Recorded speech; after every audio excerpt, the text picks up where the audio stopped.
Behind closed doors of private islands and luxury mansions, a web of power, secrecy, and unimaginable darkness was being spun. Names you know, faces you trust. A conspiracy so deep that even after death, the questions refuse to die. This is not just another scandal. This is the story that shook the world's most powerful institutions to their core. The files that were hidden, the victims who were silenced, the truth that powerful people never wanted you to know. What you're about to discover will change everything you thought you knew about power and justice. To understand the Epstein Files, we must first understand the man who created them and the world that allowed him to thrive. Jeffrey Epstein was born in 1953 in Brooklyn, New York, to a working-class family. Nothing about his early life suggested he would become one of the most connected men in global elite circles. He started as a teacher at the prestigious Dalton School in Manhattan, despite lacking a college degree. It was there, in the halls of privilege, that Epstein first tasted the world of wealth and power. By the early 1980s, Epstein had transitioned into finance, working at Bear Stearns before establishing his own firm. But here's where the story becomes murky. How did a man with no significant credentials build a fortune estimated in the hundreds of millions? His client list was supposedly exclusive, only billionaires. Yet no one could identify his actual business model. Former colleagues described his wealth as mysterious, his connections as inexplicable. What we do know is this: Epstein cultivated relationships with extraordinary precision. He networked with presidents, princes, Nobel laureates, and Silicon Valley titans. He donated to universities and scientific research. He flew celebrities and politicians on his private jet, which would later become infamous as the Lolita Express.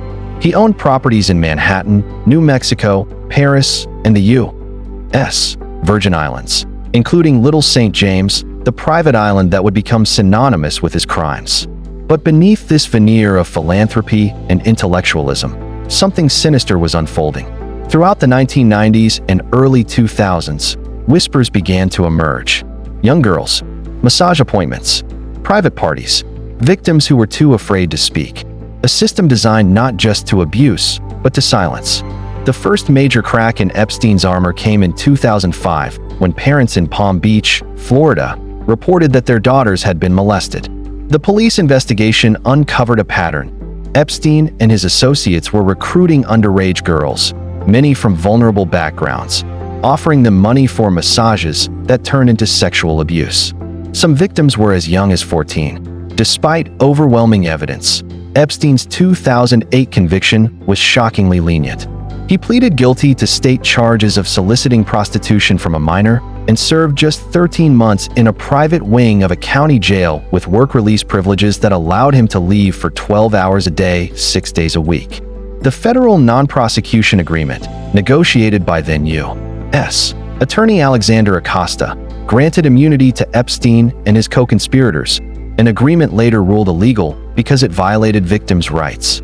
For over a decade, Epstein walked free, his crimes protected by wealth, influence, and a network of powerful enablers.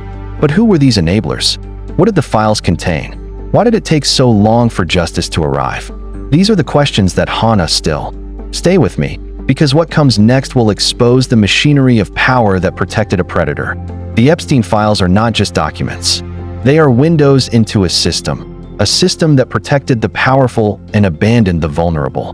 When we talk about these files, we're talking about multiple layers of evidence: court documents, flight logs, police reports, victim testimonies, photographs, emails, and sealed records that powerful individuals have fought desperately to keep hidden. Each file is a piece of a massive puzzle, revealing not just the crimes of one man, but the complicity of many.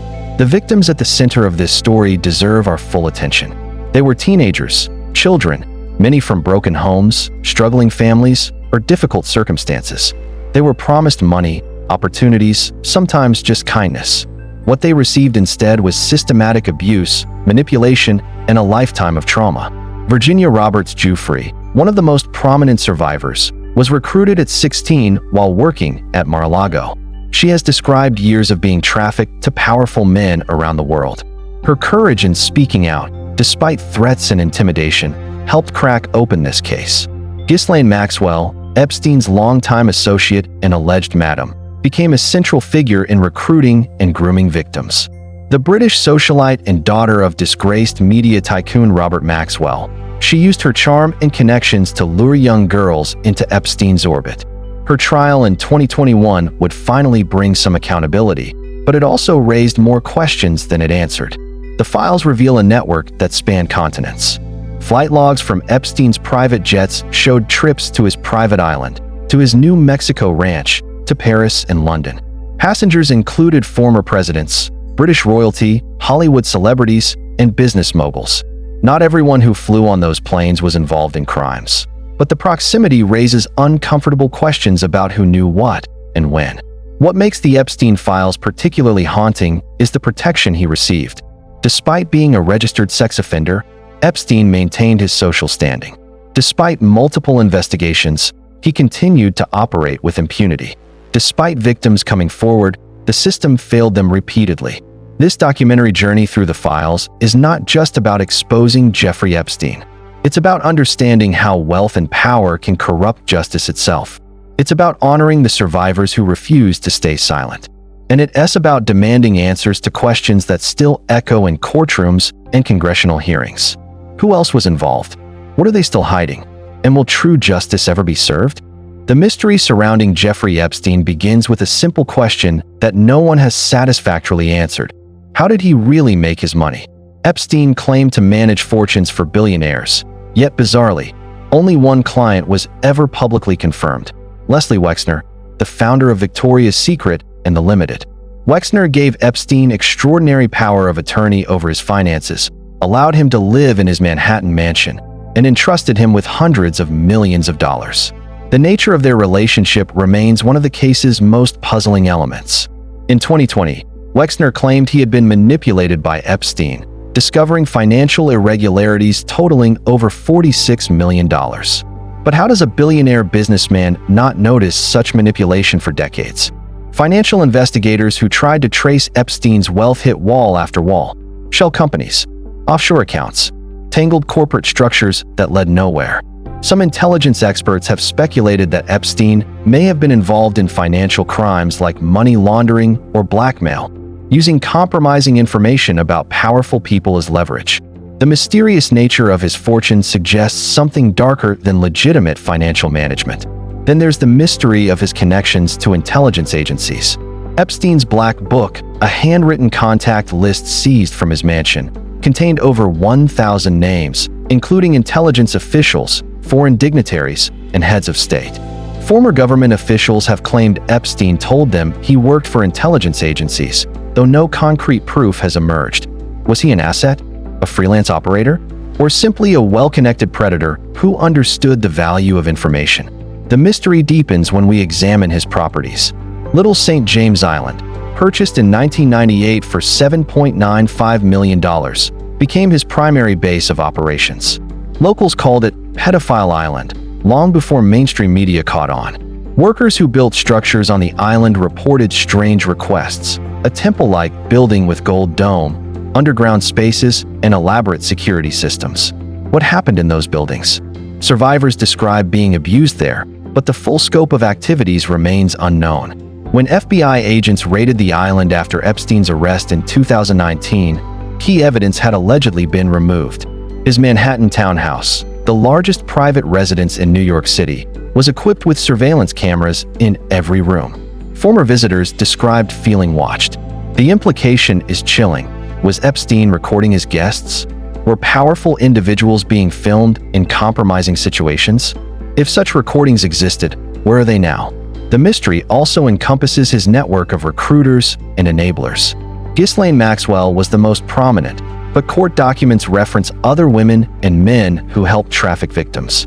Sarah Kellen, Nadia Marcinkova, Adriana Ross, and Leslie Groff were among those named in legal filings as facilitators. Some claim they were victims themselves who became perpetrators. Others suggest they were willing participants in a criminal enterprise. The full scope of this network remains murky, with many individuals never facing charges. Perhaps the greatest mystery is the 2008 non-prosecution agreement. Negotiated in secret by U.S. Attorney Alexander Acosta, The deal granted Epstein and any potential co-conspirators immunity from federal prosecution.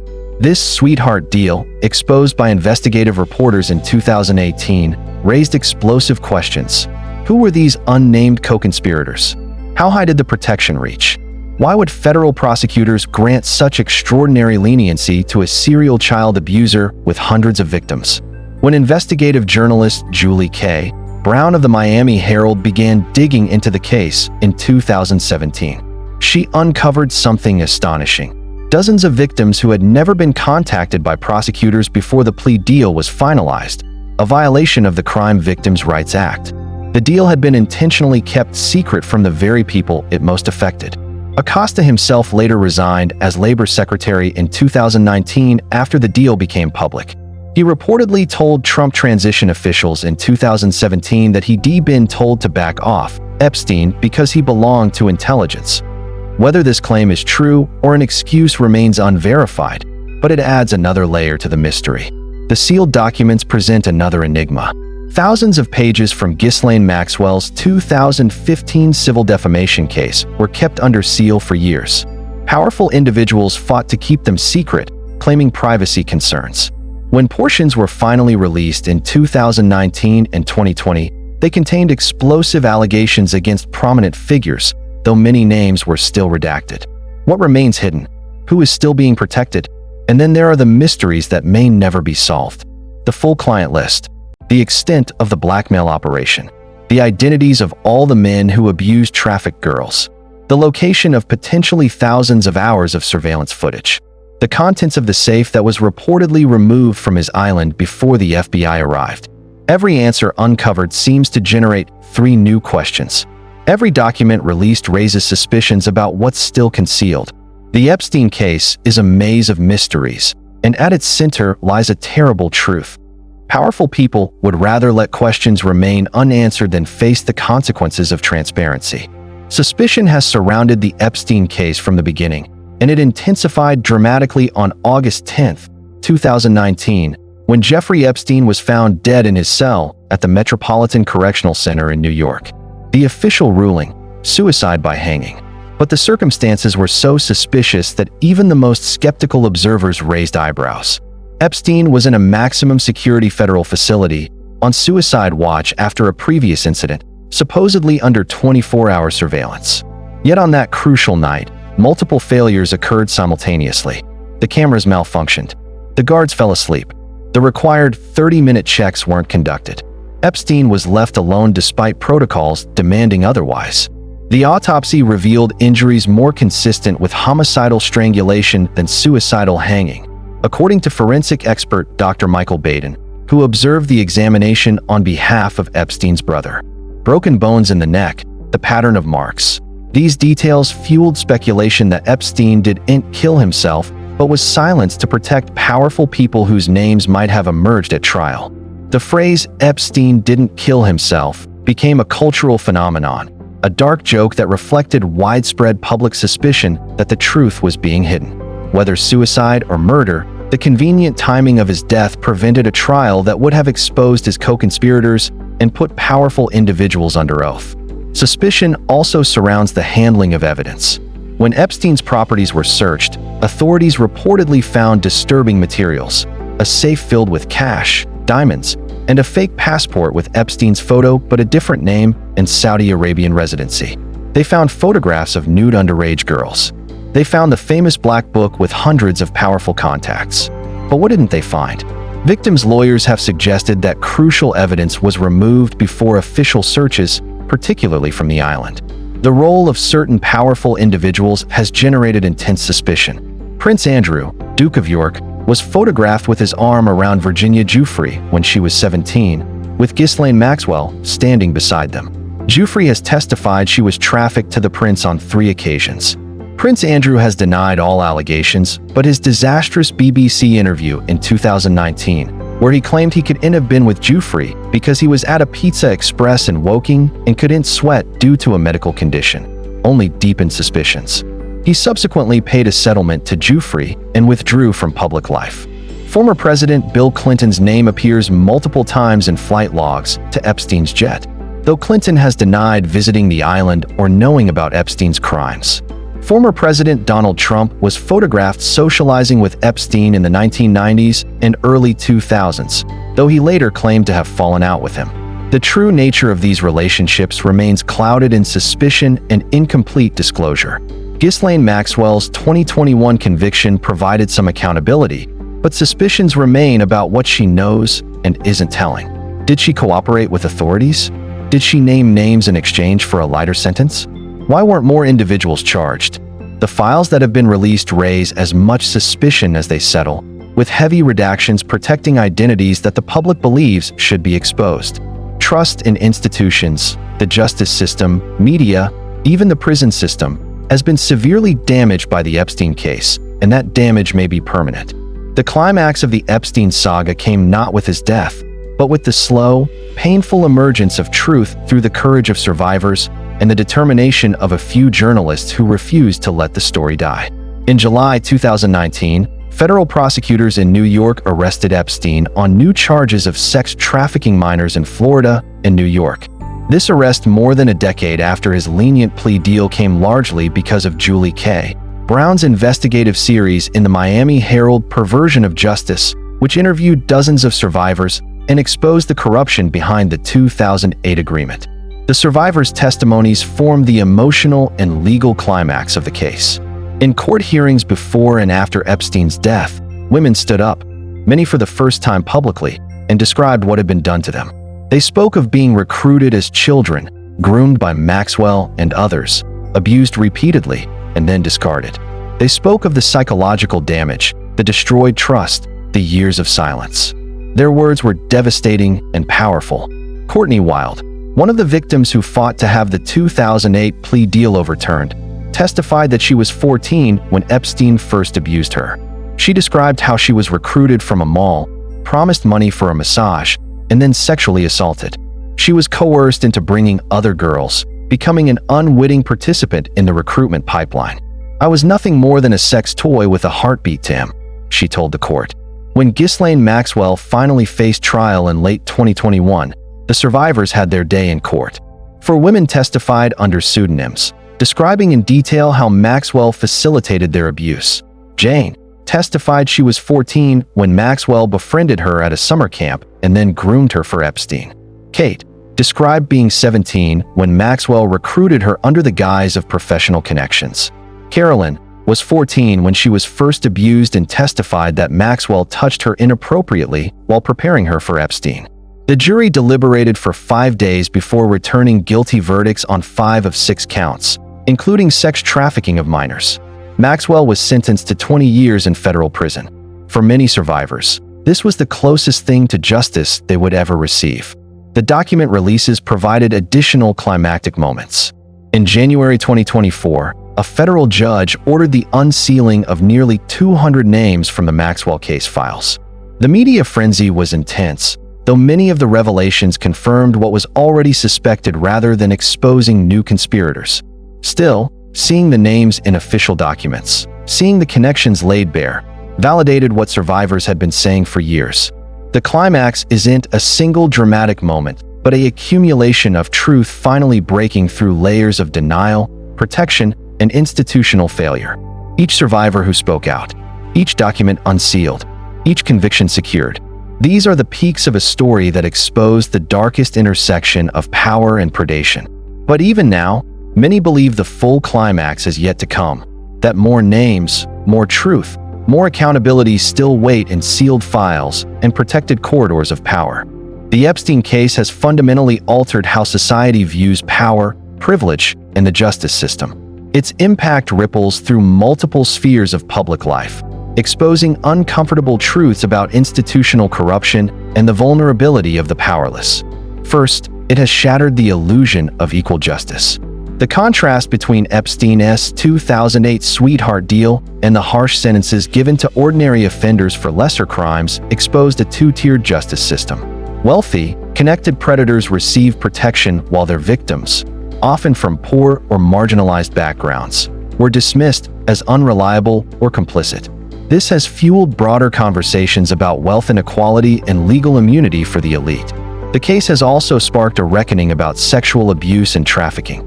The hashtag #MeToo movement gained additional momentum as the Epstein story unfolded, reinforcing the message that powerful men have historically exploited their positions to abuse women and children with impunity. The case demonstrated that trafficking doesn't always look like kidnapping and smuggling. It can happen in luxury mansions and private jets, facilitated by seemingly respectable people. Institutional credibility has suffered severely. The FBI, federal prosecutors, and the Bureau of Prisons all failed catastrophically at various points. The media initially ignored or downplayed the story, with some outlets protecting powerful friends of Epstein. Universities that accepted his donations, scientists who attended his conferences, politicians who took his money, all faced questions about what they knew and when. This has created lasting skepticism about elite institutions.